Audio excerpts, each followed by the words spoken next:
మేము 7 మంది అన్నదమ్ముళ్ళం, నేను 4వ వాడిని. మా పెద్దన్ననే నాకు స్ఫూర్తి.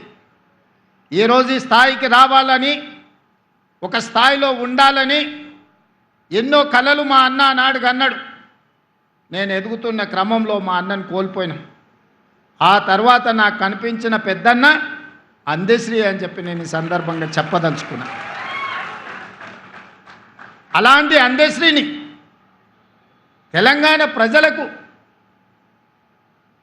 స్ఫూర్తినిచ్చిన అందశ్రీని ఆనాటి ప్రభుత్వం ఎంత నిర్లక్ష్యం చేసిందో మనం చూసినాం. గద్దరన్న గురించి నేను చెప్పాల్సిన అవసరమే లేదు. గద్దరన్న వెళ్తే ప్రజాభవన్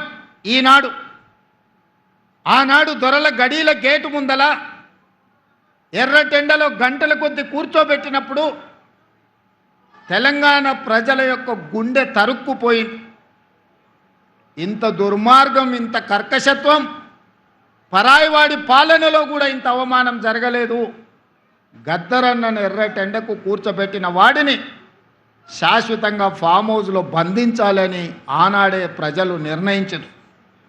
ఏ రోజైతే అందశ్రీ గలాన్ని నిర్బంధించాలనుకున్నాడో, ఏ రోజైతే గద్దరన్నను అవమానించిండో ఆనాడే తెలంగాణ 4 కోట్ల ప్రజలు నిర్ణయించుకున్నారు. ఇక సమయం ఆసన్నమైంది, గడీలను బద్దలు కొట్టాల్సిందే అని నిర్ణయించుకొని లక్షలాది మంది రోడ్ల మీదకి వచ్చి ఈనాడు ఆ దొరల గడీలను బద్దలు కొట్టి ప్రజాపాలనను తీసుకొచ్చి ఇక్కడ కూర్చోబెట్టారు.